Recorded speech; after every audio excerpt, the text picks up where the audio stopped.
Beauty is only pain when you're trying to fit within the social standards of society.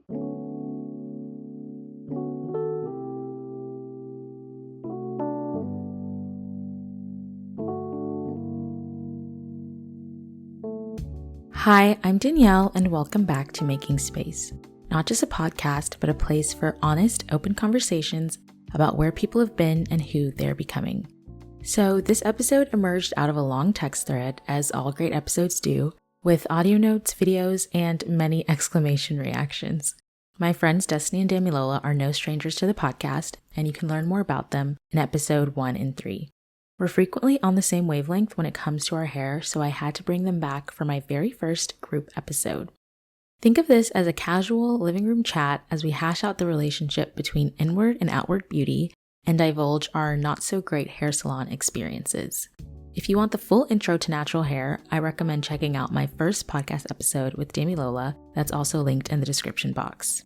With that, let's get into the conversation. What is something you have learned or that you're currently learning that you wish your younger self could have known?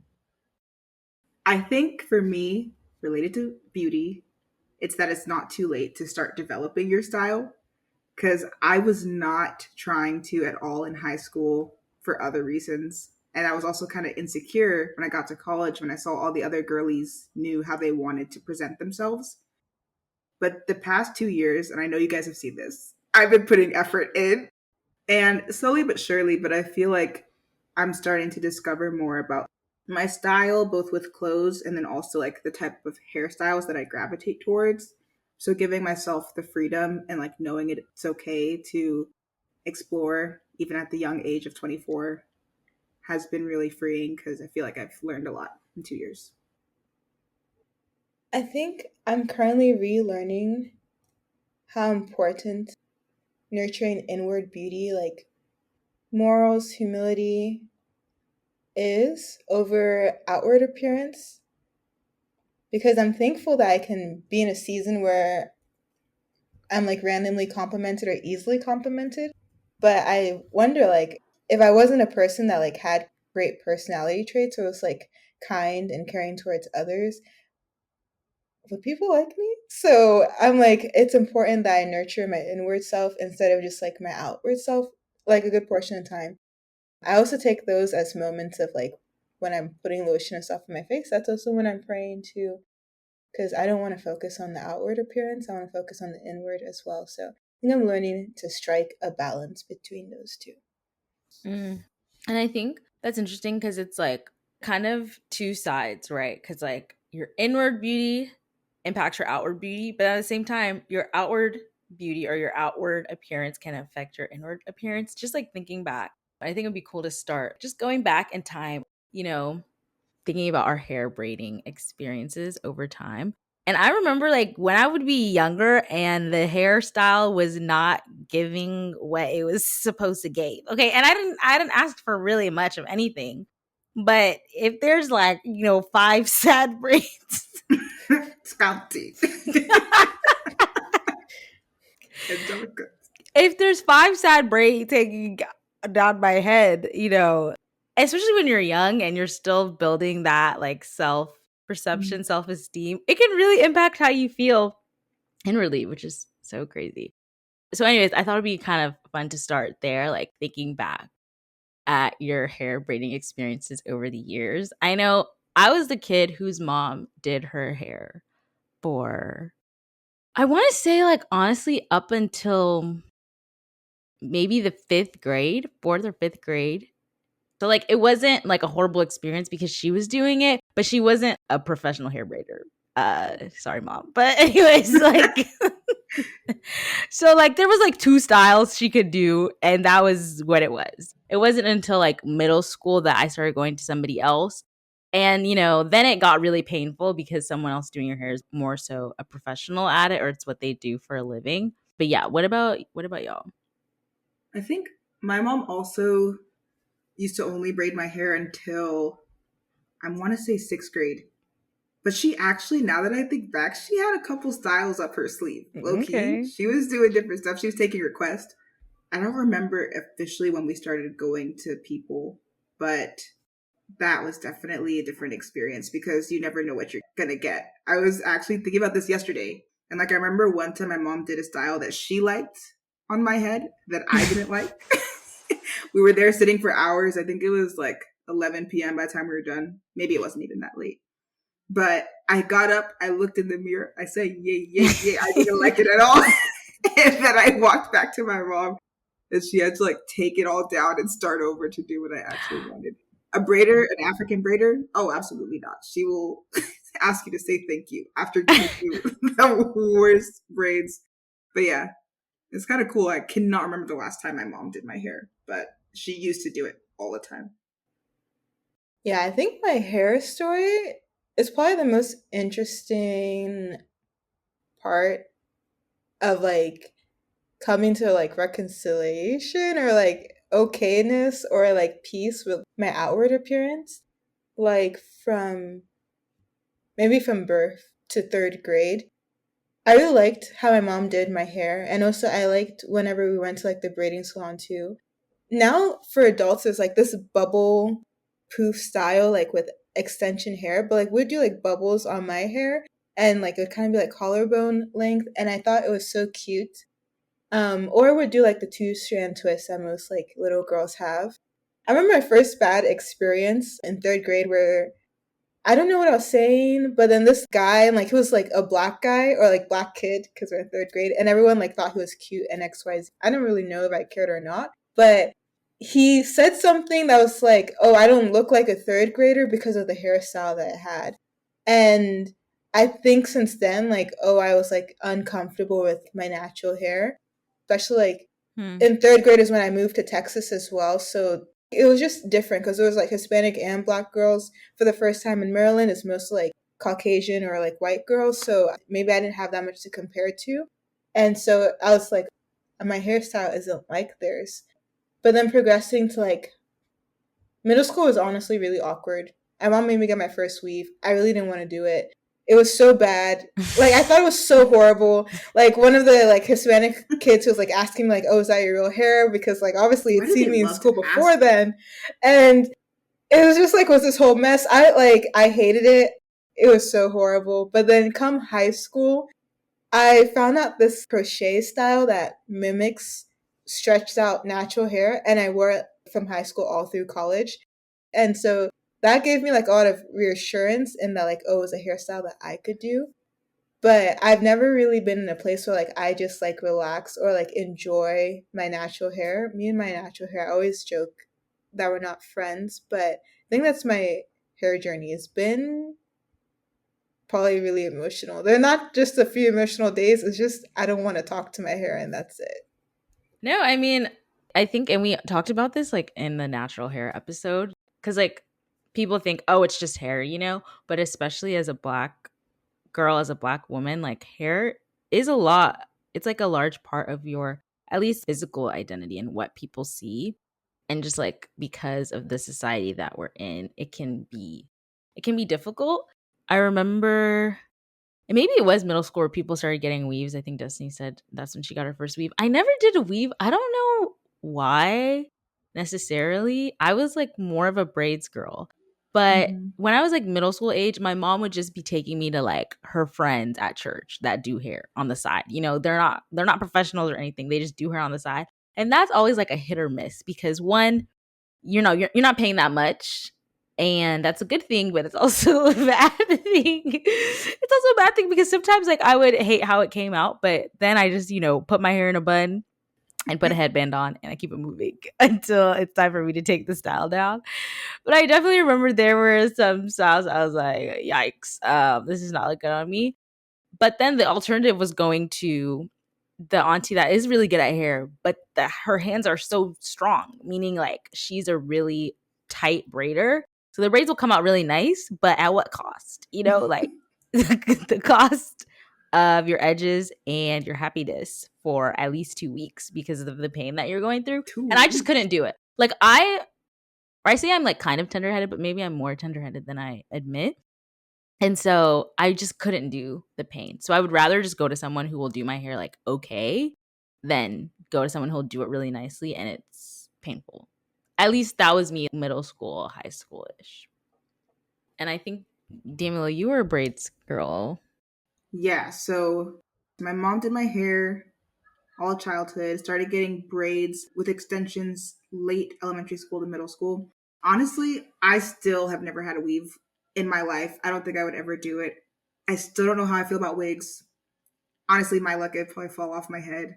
But I feel like I also feel most like myself in braids. Like I feel like I look the best in braids, which I'm trying to deconstruct that mindset because I want to learn to love my like afro and my natural looks that I can come up with. But I always used to get twist braids throughout high school and college, and yeah. Yeah, I do recall doing braids like a couple of times in middle school ish. Yeah. Because I remember that I would go to this like auntie's house to go do it. And she was like a professional braider. And she was good. It's just for me, it was a hit or miss. But I think maybe the hit or miss problem was just puberty, still figuring out what I liked and stuff. I don't think it was really a her issue. Also, my hair has always been on the really thin side, and I still have a lot of baby hairs in my hair. Like a lot of my hairs look like the like edges on my nape. But so my point is like I have a lot of places where it's like really short in the middle of my head. And so the braider she'll be like, "Oh, what happened to your hair? Like why is it broken here?" Now that I'm older, I'm like, "Actually, it's not broken. It's just my genetics. It's just my hair pattern at this point." That there are some fully developed hair strands and there are also some just like completely baby undeveloped follicles in my head as well. So I think, yeah, braiding was always kind of traumatic, not because she was a bad braider, but just because my hair is so different from most black people, it seems, that every braider was like, I don't know, like, it was easy for them to braid. It's just that there was a lot of like random backlashes, like, oh, your hair is, why is it like this? Like, why is it so soft and squishy? And then also there are like places where there are patches, and I'm like, it's just baby hair that did not grow out. So yeah, I think not knowing what I know now, like as a kid, is probably what impacted me not liking braids as much. That kind of gets into the point of like why braiders make statements about how your hair should be. Because I also got that Hmm. quite a lot. My edges are baby hair, and honestly, I didn't realize that until a couple years ago. But people would always be like, the hair on your edges is so, I can't hold it. It's like, it's so soft, or like, it just doesn't grow in as much as the rest of my head, which is quite full, which is fine. Like, it looks normal, but the braiders always had something to say. And I remember in college, I went to somebody that did my hair, and I was like kind of insecure about it. I was like, I'm sorry, like the hair doesn't grow. But just like, maybe don't put any braids, or maybe do, but I don't know, they're just gonna come out anyways. And then she was like, oh, that's just your hair. And then I showed her a picture of me as a baby, and she's like, look, yeah, this is literally just, that's how it's gonna grow in. Meanwhile, I'm trying to figure out how to like, what's it called, derma roll, rose hip, or rosemary, like trying to figure out how to grow it. I was like, should I shave it all off? Thank God I didn't do that. But like, braiders, especially the ones that are not in a good mood, tend to say a lot about how your hair should be, aside from all the rules that they have now about how you should come in, like with your hair blow dried and all this stuff. And then another Yeah. notable aspect of my hair journey growing up, there was one lady that we did go to for like 3 year span in high school that would do our braids. And she got a lot of business from us. Like people would see us walking around Houston and they would ask for the number of the person that did our hair. Hmm. But my experience is different from everyone else's in the way that her braids took like 14 hours. And that's not an exaggeration. It's not. We would get there 8 a.m. Our mom would come to pick us up at like midnight. Like That's and she was doing her hair unacceptable. the whole time, no breaks. Mind you, we also had to give her the hair. Like we also had to be like, picking it. What's it even called? Pulling Hmm. the extension hair apart. Yeah, that was traumatic. That was horrible. The braids were nice, but like she would part the tiniest, like take the tiniest amount of strands and then split that in half. Yeah, no. I got to the point where I was like 4 hours max. 5 maybe. Anything beyond that, I'm not doing The first time I went somewhere, they did 5 hours. Mind blown. it. I Yeah. was like, wait, I have the whole day. It's crazy. No, because it really used to be your whole life. It was like it's braiding day. I'm gonna be out, and then the next day I'm gonna be in pain. And it was just what it was. But now looking back, I feel like my experiences were different because my hair was relaxed or like permed. That made it an easier experience for me to get my hair done versus now that my hair is natural, it's very different. And this episode came about because we didn't all get our hair done by the same person, but lovely Destiny recommended that Damilola and I go to a specific hair braider in Houston when we were all in town. And I was like, I don't have time to do my hair myself. So like this is the best option for me is to just get it done. And I hadn't got my hair done by someone in a while. I had been doing it myself for a bit. And we all had like a funny experience, funny in quotes. And we had a whole text thread about it, like ranting about the experience and just like talking about the system and why are things like this and natural hair and braiding and blah, blah, blah. And I was like, guys, we need to talk about this on the podcast because I think it's valid. It's something that needs to be discussed and interrogated. So I guess on that front, what negative hair experiences have you had that have made you question why is it like this when it comes to Black hair specifically? Like, why can't I just go get my hair done and it be a fine experience and I come out with the same number of hairs on my head that I that I went in with, and I'm not sad or upset and also like on the way to bankruptcy because Real. getting your hair done is so expensive these days. Yeah. Well, I think first, I don't go to like a braider as much anymore. Like, honestly, anytime you see me wearing braids or any style, just know I did it myself. That's it. And it's not even to like flex, it's just no one should touch my hair. Just don't touch it. I know everyone says my hair is gonna fall if you touch it, but I have fine hair too, in addition to my baby hair. I love myself, but my hair is something completely beyond my control. And it's like, I barely understand it, so I don't expect you to understand it. So just don't touch my head. But I think if I took it from a more systematic or like bird's eye view of the problem, I think the problem is that hairstylists, yeah, again, they want everyone to fit one specific formula. And unfortunately for them, black people or like black genes are the most diverse gene type in the whole entire human race. Like it's extremely diverse. And when you think about like hair salons and stuff like that, like straight hair people going to the hair salon, like it's easy for them to do whatever style they want to do or like set whatever curls they want to do because they're all starting with like the kind of like the basic same thing, where your hair is either straight or wavy.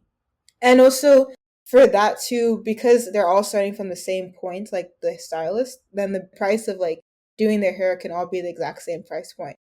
But for black women, because we're so diverse and braiders want us like kind of all show up the same, and it's like it's not possible. I guess that's why there's like now the common trend of like, please come in with your hair blow dried, so at least your curls can be looser. But I think that kind of brings into question like maybe things are the way they are because we're just expected to all fall in the same category or starting point, and it's like it's impossible because we're all genetically very different. Thank you for the science on that as well.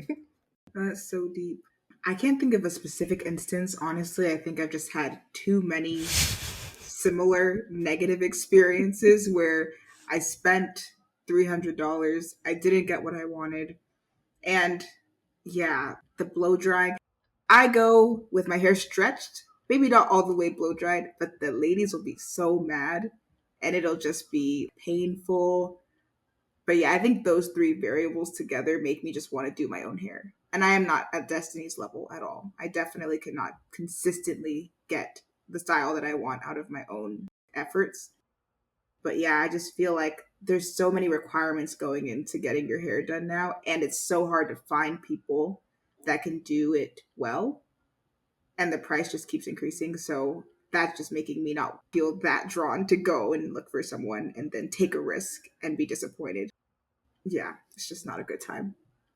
And it's kind of become a joke, right? People joke about this on social media. Basically, the list of things they expect of you when you're going to get your hair done, like as in braided, which is one, it needs to be washed, it needs to be blow dried completely. You can't be late. Also, now sometimes they say they don't want you to have any oils or any moisturizer in your hair. There's like so many expectations around how you should come. And it's not to say that they're reducing the price because you're doing all these things yourself. you're doing all these things yourself and it's super expensive, which I mean, yes, pay people for the work that they're doing. But at a certain point, it's like, is the amount I'm paying worth the product that I'm getting? I think people skimp a lot more now. Like, you're paying for a certain size of braids. Your parts are giving medium, the braids are giving small. So it's not what you wanted. And I think like we've talked about this in some way. Like, I don't even like to throw around the word gaslighting, okay? But there have been experiences where I feel like I'm being gaslit. People are telling me, oh, you're so tenderheaded because you keep getting braids. And it's like, no, it's not because of that. Like, I've always been tenderheaded. They're saying I can't do that style on your hair because suddenly there's something wrong with my hair type, even though I know it's doable on my hair type. I could do it myself if I really wanted to, but I just don't, have the 3 business days to get that done. So like, yeah, it's like there's consistent things that you see from different people, which is sad. Yeah.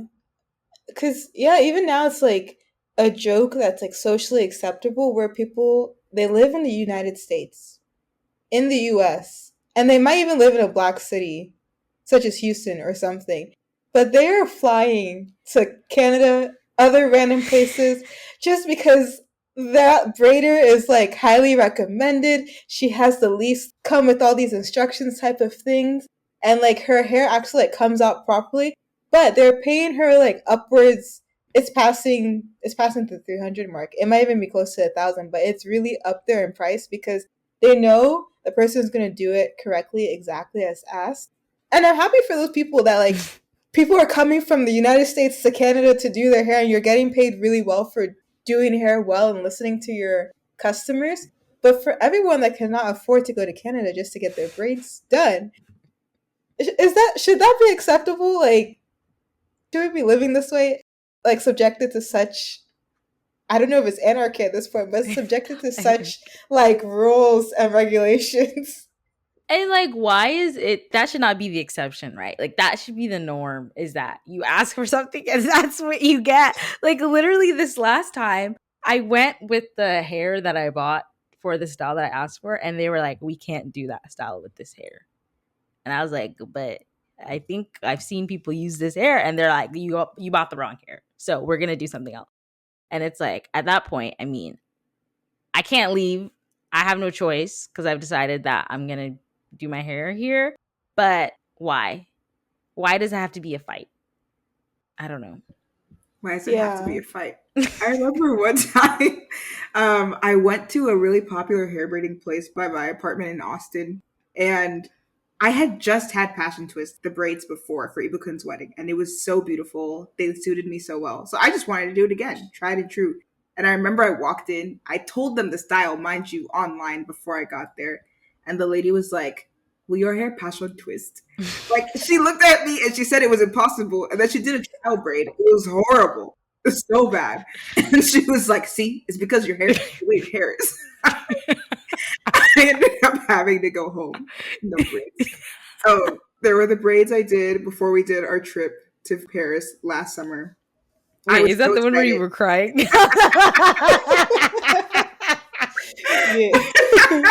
Sorry. I was so I did my braids for the very first time by myself earlier that year, and they were box braids. And I don't know what was in the water that I was drinking that week, but they came out pretty nice. My first ever braids, they came out nice. Since then, I've done it twice, never as nice as that first time.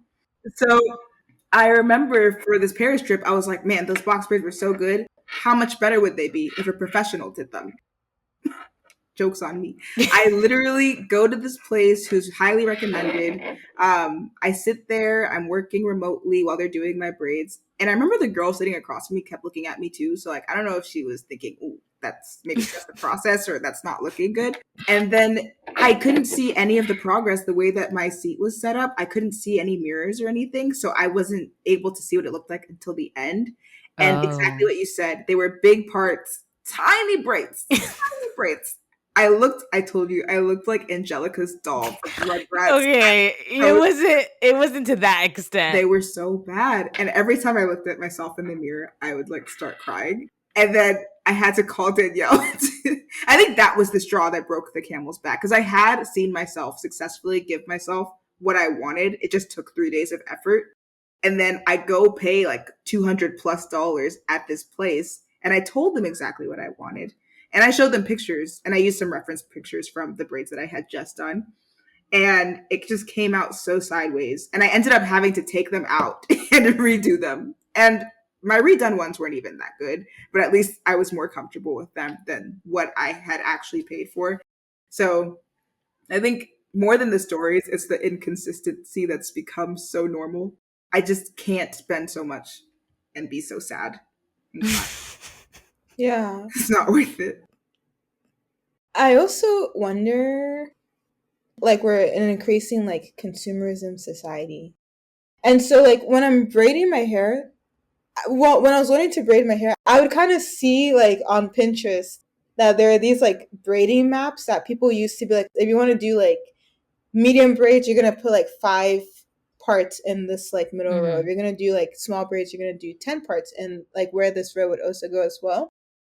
And like last time I went to the hair salon, I heard one of the braiders say, "Oh, like it's medium or it's small, like whatever size was being done. Let's say medium." They're like, "Oh, how many parts do I put in this row?"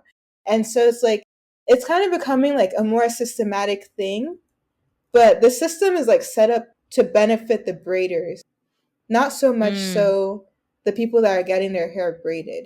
And I can understand that like braiding is one of those jobs that it can take time. You don't get paid per the hour, you get paid per the product, which can be kind of off, especially when it takes so much time to produce the product. But it feels like if you're not working to produce something that someone really like, then what's the point of doing it in a systematic way if you're not going to get that person as a return customer?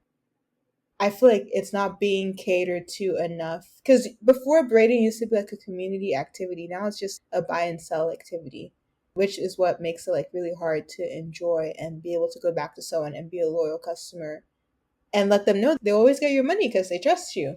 So I think that's an interesting dynamic to like explore. Like, why are we doing it like this? Yeah. It's like a service, right? So it's more transactional. But even now they have salons where it's like multiple people braiding your hair at once. But now that braiding hair has become more popular, definitely from when we were growing up. So like maybe it's also a supply demand thing. But I also, in thinking about these like bad past experiences or hair horror stories, I think this last time that I got it done, one thing that I will never forget is, so for context, I do come with my hair blow dried. I try my best to blow out my hair. Basically, they want you to blow it out so that it's straight and it's easier to part and braid and stuff like that. So I try my best, but my hair is very thick, and by the time the humidity hits it, it's not that straight anymore. And so every time I go get my hair done, they're always re-blow drying it. But I like to do it myself first because I know they're going to be very like rough with the blow dryer. I think Damilola was telling me once, they don't put heat protectant in your hair. They just go straight in with it and start ripping through your hair. So like I feel like anyone, even if you're tender-headed or not, anyone would feel that. And personally, I have like a strong attachment to every strand of hair on my head, okay? I think I'm crazy. But I feel it. I feel every loss. Even if I have a lot, it's like still ridiculous, right? I shouldn't have to deal with that. Anyways, so she's ripping through my hair with the blow dryer. And she's basically starts saying how not everyone should have natural hair. Like not everyone needs to keep their hair natural. As in like insinuating that it's best for some people to just continue to perm their hair and to have relaxed hair. And I'm like, wait a second. Last time I checked, the way my hair grows naturally out of my head is like this. So you're telling me that I should chemically alter my hair, that is what is best for some people. You're telling me that I should do that, not that I've made that decision for myself. Because if you do relax your hair, like that's totally fine if that's what you want to do. Like there's nothing wrong with that. But there also shouldn't be something wrong with me keeping my hair naturally the way it is. That's like telling someone who has naturally straight hair, like you need to perm your hair into a curly perm consistently. Like that's the only way your hair should look. It doesn't even make sense. But the fact that that's what she said to me, I was like, this is actually getting out of hand. And that like kind of started the conversation in our group chat about just like internalized racism and how it kind of shows up when you go get your hair done. Because like I don't know. It's just crazy to me recounting this story that like someone can even say that. And she was fully serious when she was saying it. Yeah. And I think speaking about internalized racism, again, with my hair being like, I don't understand it. My hair is not straight, it's not permed, but it is like what they call heat trained, where it's like you intentionally put heat on it to like let it get looser. And of course, like it's a personal choice because I'm like, maybe it would make my hair more manageable. Honestly, I don't really know if anything makes my hair more manageable, which is fine. I think the problem is that I have, I don't know if it's internalized racism, but definitely an internalized comparison that my hair has never been as thick as anybody else's. Even I've met people that like they have fine hair and like I've helped them part their hair before and I'm like, Madame, you who say you have fine hair and I'm helping you part your hair today, I'm like, I know what my hair is like on my head and it's like mine is finer than yours. And so I feel like the way I treat my hair is often seen as unacceptable by a majority of people. It's not like I've been formally educated on how to treat my hair or how to like work with my hair. So the real question is like, where do I get the proper education from? Or like, is it okay for people to treat their hair differently? Does it make me internally racist to have, it's not relaxed hair, but just like more relaxed curls than what I was born with? Yeah, and I feel like the internalized racism thing shows up in a lot of ways, not just with our hair that's super like tangential, but I almost wonder if it's not internalized racism and if it goes back to the point of this is designed to be easiest on the braiders and not to be the best product for the person coming in to get the braids. Because the blow drying thing, I don't know. I feel like you could see it two ways. In my head, I'm thinking maybe they're acting like our natural hair is wrong, kind of like what you're saying, Danielle. Mm-hmm. But then Destiny's point before about the fact that they just need to like they're paid by the braids. They're not paid by the hour. They just need to get people out as fast as possible. I don't know. I hadn't thought about that before, but it's sad because we're doing ourselves such a disservice. We leave with less hair, like traumatized scalps, traction alopecia, and then by the no, time no edges. no edges, oh, I A mean, receding hairline. I know, at the age of 23, like that's not my experience. But like Why it's do I really look like sad. LeBron James? Like, it's I'm not right. serious. It's sad, but it's funny, but it's true. Like it's just insane that maybe it is like started from internalized racism. We don't allow our hair to just be and then work with it as it is. We try to like maintain or like manage it. But I just always wonder like what were they doing 2 generations ago? They weren't perming the hair first and then braiding it. They were doing all sorts of different styles that we don't even venture into now. And then they were working with natural hair.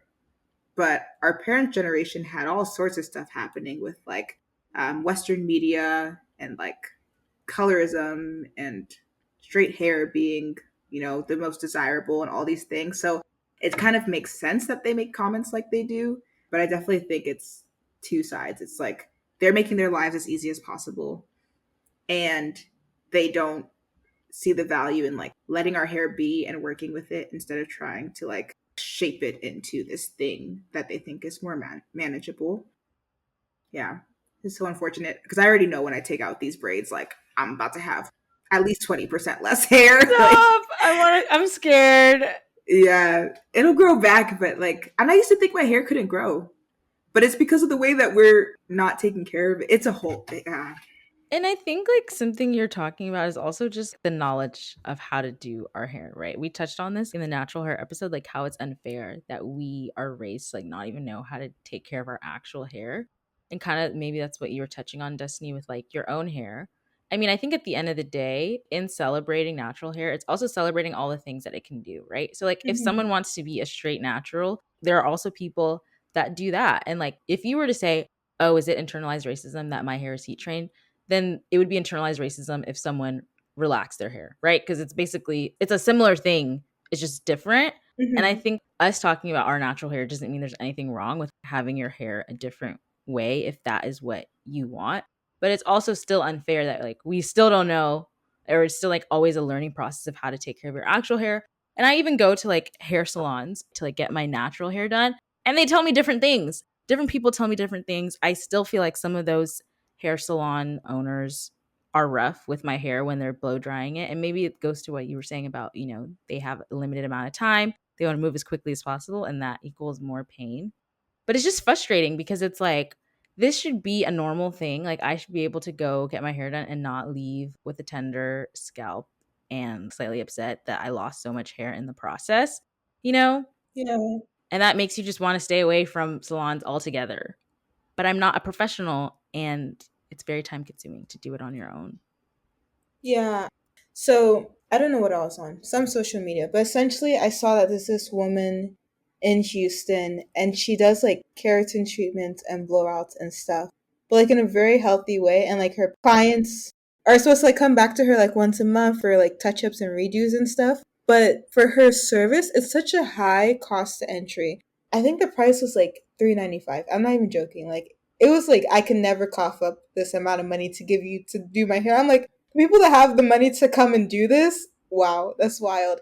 And so it's like $3.95 for like consultation and like the first treatment. Like the touch up ones are relatively cheaper, like maybe 100 or something.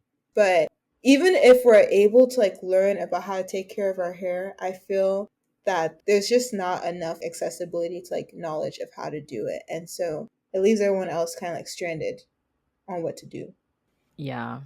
Yeah. I just feel like I don't want to get into the economics of it all and like what is fair versus unfair and like what people are willing to pay, because I don't know what the prices are on the other side. But Mhm. I just feel like the fact that I have to pay like $150 to get my hair trimmed, okay? Just to get it washed and blow dried and trimmed is like $150. And I'm supposed to do that every 6 weeks, is what they're telling me. They're like, you're supposed to come back every 6 weeks to do this. That's ridiculous. I'm not going to take out a second job just to be able to get my hair trimmed. Like, that's why I only go once or twice a year, and they get annoyed and they're like, well, I have to cut off more of your hair. I'm like, cut it. I don't care anymore. That's fine. I actually don't care. Yeah, I don't know. It's just like, it's just frustrating. I don't know what the solution is. I don't know what the answer is. I don't think inflation is helping. But it's like you were saying, it cost $100 for you to get your hair braided back in the day. Now it costs a lot more than that. But the product is the same. So Yeah. should I blame inflation? Should the product be changing? Or am I supposed to be able to pay $400 minimum to get a product that I'm happy with? Which is just not happening.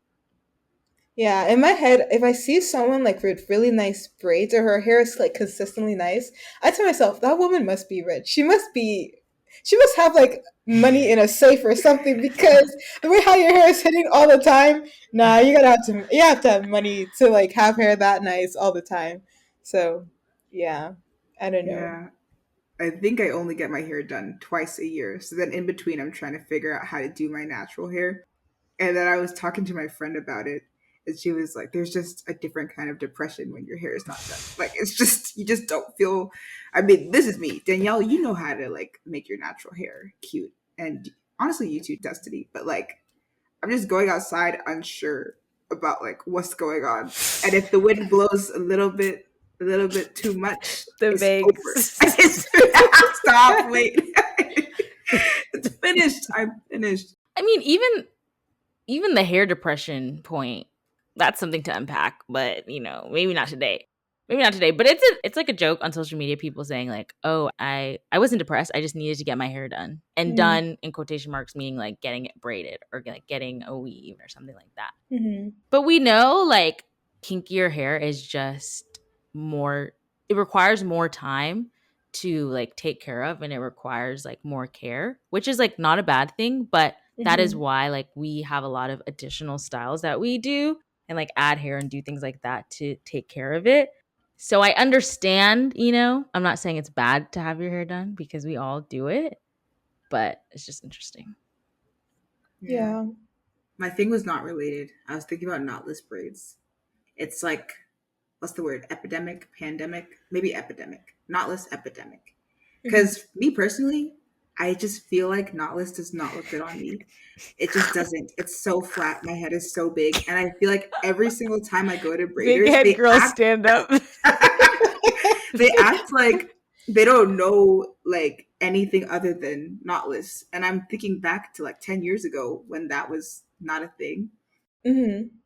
I think the knowledge is so important because, yeah, I know you say like it doesn't fit you. I believe I have a big head, but it looks like fine if like it's knotless for me.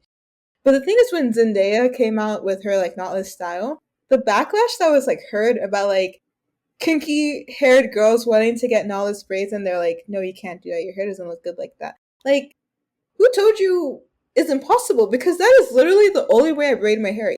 But so again, it's so wild all the rules and stuff that like we're told with our hair. And I think again our hair is just like compared to like super unrealistic standards because a lot of the times when we come into like hair salons, which is what I've like realized or recognized when I've like gone occasionally, we'll go in with like a style that we saw like a YouTuber, social media influencer do. But the thing too about these people is that are doing their hair frequently, they tend to be like of mixed race or like looser hair. That's just a slight trend that I've noticed. And so when I go in to show the person like this is the hairstyle I want, they're like, oh, that hairstyle only looks good on them because their hair is like three something. They have a looser curl pattern. Yeah, they have a looser curl pattern. And it's like, I understand what you're saying, but I didn't come to get my hair exactly like that. I came to get a style on my hair that I saw from them. I didn't come because they have loose hair and then I was like, I want to braid my hair because they have loose hair. I came because they braided their hair and I'm like, I want to braid the same thing. And it just seems so interesting. If someone sees like a style on someone with like straighter or looser hair, that it's automatically attributed to you can't do it on 4C hair. And it's like, why is it that way? Like, who told Mm. you? Speak on it.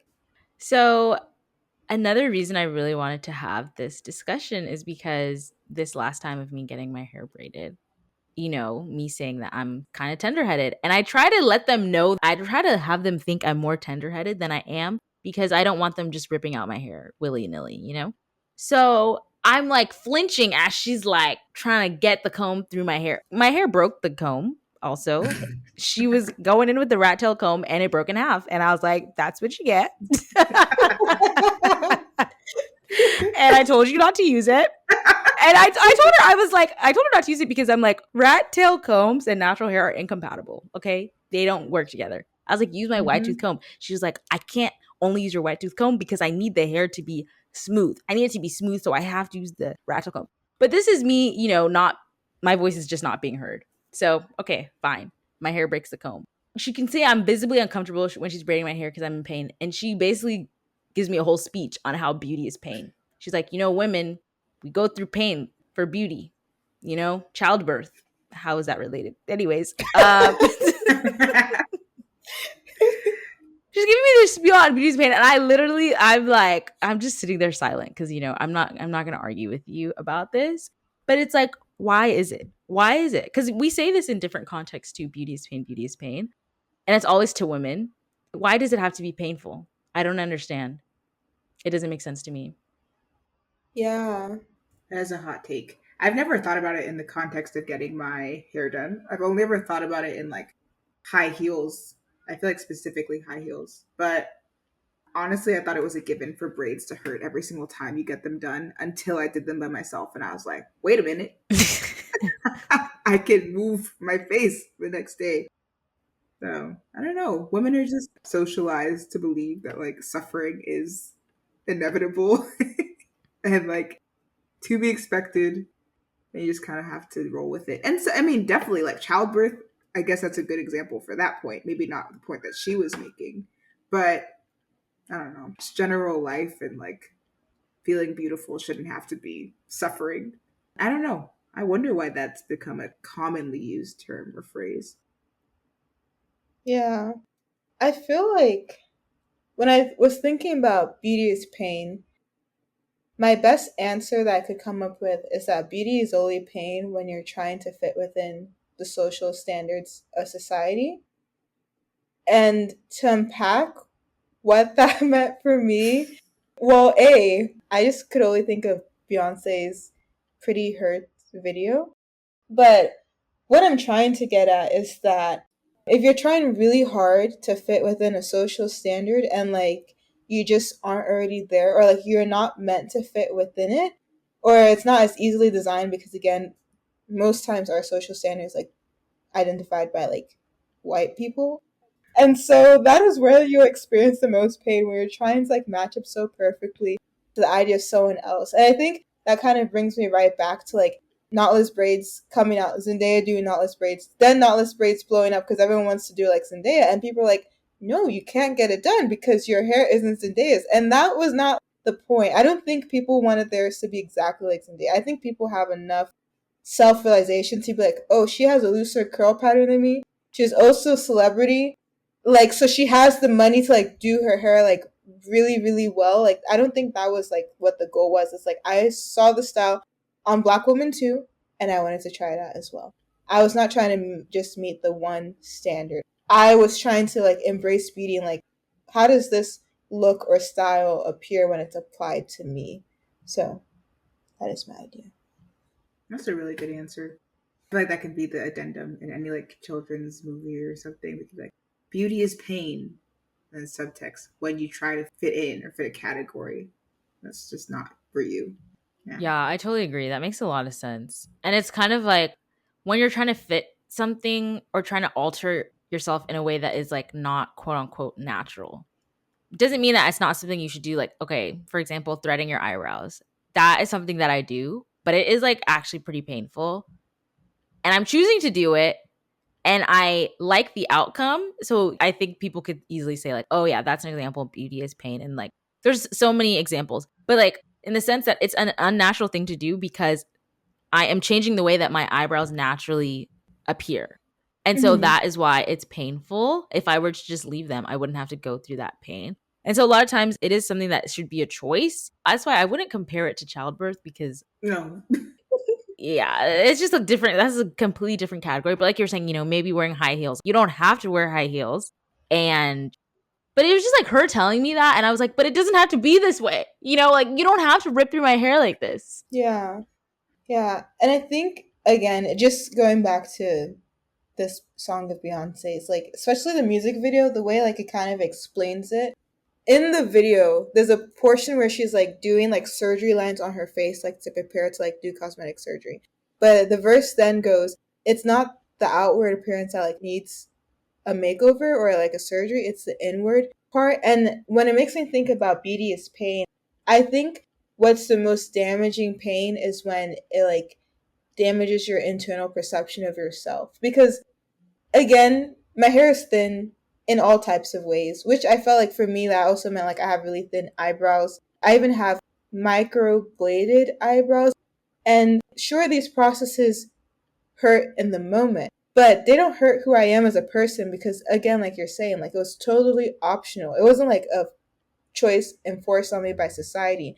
But when it comes to like braiding, it's optional to do the braiding, but like I think the pain for braiding hair could be managed. Like the headache that comes the next day could be managed. But I think the part that's like unmanageable is when if I'm asking you for something and then you begin to gaslight me. That is when you begin to like damage my internal self for the sake of trying to give me something that you call beautiful and I call beautiful, and it's like two different definitions. I think that's where like the true like problem comes in. Because if you were going to thread your eyebrows for the first time, like, man, this hurts, I feel like the lady will easily let you leave the chair. She'll be like, cool, no problem. She'd be like, it's only $8 that I'm losing. You can go. But if it's you're in a Boston, you're losing $17. Don't Yeah. get me started. Don't even get me started. Oh my gosh, it's wild. But if you try to get out of the braiding chair, they'll make you feel like you can't get your hair braided anywhere else. Like that's the end of the situation. Like you have to stay here. Like you're trapped. And it's like I should not be trapped to make a choice about my hair. Even it's interesting, but like remember those kids that were there when I got my hair braided, Destiny? It was like these two twins. Those girls were crying the whole time. It was honestly sometimes I feel like crying too. But if you try to say that you're in pain at this age, they're like, haven't you grown out of that? No, like, literally. They look at you like you're crazy. Yeah. And they're like, oh, at your age, you know, stuff like that. But I wonder when's the point where it's like, oh, this is not acceptable anymore? Because obviously it is painful. The children are pure and they have no reason to lie and they're crying. So it hurts. But at a certain point, it's like, no, doesn't hurt anymore. But I don't identify as tender-headed. I feel like I could take a lot, but at Must the be same nice. time, but at the same time, it's just like, why are you being so rough? Even if I can handle it, Yeah. what's the point of that? Yeah, and it doesn't mean you're losing any less hair to me Yeah, personally. 100%. But my thing is also I've been to people who can do my hair and I'm not in pain. Hmm. It's not impossible. It's not a crazy thing. There are people who can do it.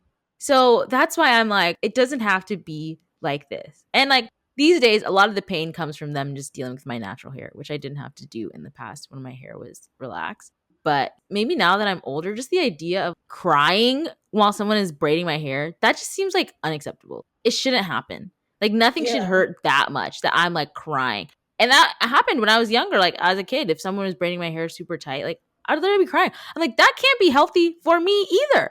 If I'm crying, that means you're like killing the nerves on my scalp, basically. And literally that's traction alopecia. And that's why my hair will be falling out. And so Yeah. now as like, older people are like on the wave of growing out their natural hair and stuff like that. And it's like, you gotta overcome all the trauma you did to your scalp in the past before it can even, grow and things like that.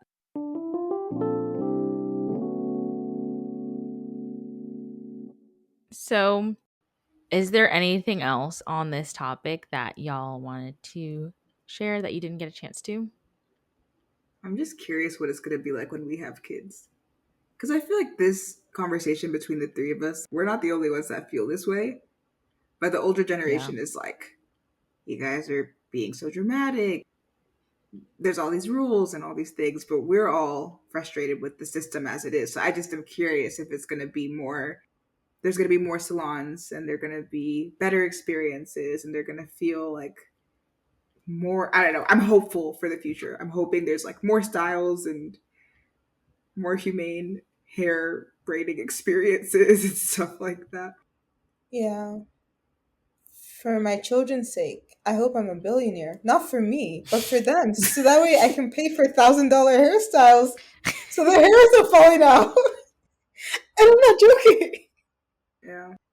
Yeah, I definitely think I would try to be there while they're getting their hair done so that Mm. if the hairstylist starts acting up, I would say something. And like, I think that's another thing is like the role of, especially when you're a kid, your parent being your advocate as well. Hmm. Because I have seen situations where it's like the kid is crying and the mom is like, it's okay. Like, it doesn't hurt that bad, or like, you'll be fine. They're not saying anything to the hairstylist. They're blaming the child for the pain that they're experiencing, or like just trying to tell them that this is normal.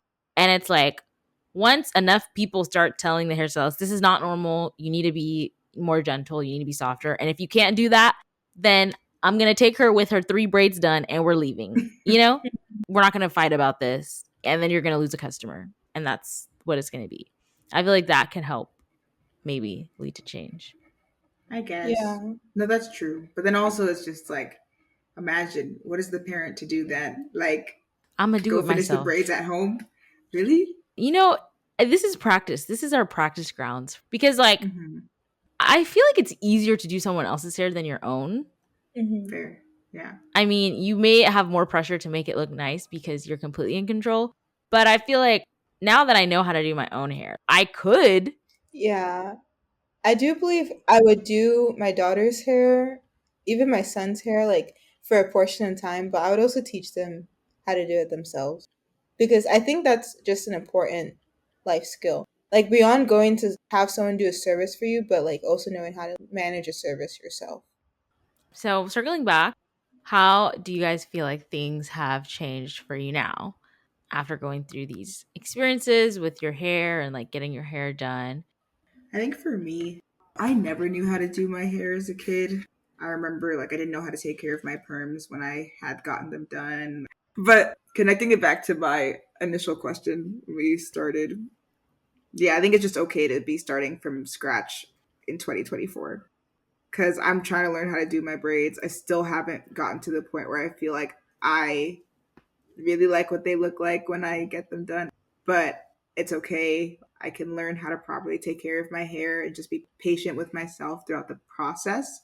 And yeah, everyone goes at their own pace. So it's something that I'm constantly trying to remind myself, because I like break down sometimes when I'm trying to like do my hair, because I'm just so frustrated trying to, I hate to feel like I'm trying to tame my hair, but like trying to get it to cooperate with me. And I set aside 2 hours, and 2 hours will go by and it still looks the same as how it started. So yeah, I'm hopeful that eventually I'll know more. But yeah, like I want to not feel clueless, which is crazy. Like that's more of a motivator for my future kids than it is for myself. But like I don't want to feel clueless when it's time for like my daughters or my sons to be like, hey, can I go to school, first day of school, with like a cool new style? I don't want to feel like I don't know what to do. And I have to go send them to the braiding wolves. You know, we love you, braiders. You guys are doing Do we? the Lord's work. Praise God. Yeah. I think in reference to my hair and still growing and learning through it, Danielle, an amazing friend, anytime I talk about my hair or something different in my hair journey, the way this girl will give me a hair product, and I'm like, I didn't know I needed this, or I didn't know I should try this. And so the current twist I'm wearing in my hair, I've had to retwist some of them, but essentially from using this twisting lotion and looking up what it was, it made me like realize that, oh, it's like a high protein leave-in conditioner. And I have heard before that like high protein leave-in conditioners are like actually pretty good for fine hair. And so it just made me remember or like think for the first time that my hair actually needs a lot of structure and support. And it kind of made me start thinking about like what ways could I add structure and support to my hair, like in a physical sense, but also in like an emotional sense or like psyche sense, like loving my hair enough through how different or odd or like different products I'm gonna have to try to go through to like get something that like works for it. Not necessarily makes it look like everyone else's hair, but it just like works in a way that makes it manageable and enjoyable and pleasurable. So I think I'm just trying to give myself that structure right now. Yeah. And I think to the point of what we've been talking about or like ranting about our hair struggles, I feel a lot more, I don't know, maybe I just feel a greater sense of agency now that I can do my hair myself. I'm still growing in my abilities to like style my natural hair and do braids and things like that. But the fact that I can at all really helps, because it's like, even if I'm having this bad hair salon experience, I know that this is not the end all be all for me. Like if I really don't like it, I can leave it in for a few weeks and then I'll take it out and I can do it myself, or I can just style my natural hair myself and like it's gonna be fine, you know, versus just a feeling of like helplessness if it's like this is my only option. And I mean, this is for someone who also has had bad hair salon experiences. I don't think it's ever too late to just start, like you were saying, Destiny, like learning to understand your hair and learning what products work for you. It like is a process, but I don't think it's ever too late to start doing that, because it is a part of you, right? And you don't want any part of yourself to be foreign, you know, because it's on your person. Yeah. Yeah, I think that has helped me. Even though Destny, Damilola, and I have had some shared hair experiences, after this conversation, it's apparent that we've each had a unique journey and relationship with our hair. Black hair is definitely not a monolith. It may take a lot of time and effort to understand, and sometimes you have to learn to love it. But once you do, I promise it's the best thing ever. As always, I'd love to know your thoughts on our conversation, whether you have any similarly unfortunate experiences or just want to share your perspective on why beauty is pain. You can reach me via Instagram at the Making Space Podcast, where you should also follow for more content. Please rate the podcast if you haven't already, and share this episode with someone who would benefit from hearing our conversation. Thank you so much for being here, and I'll see you on the next episode of Making Space. Bye!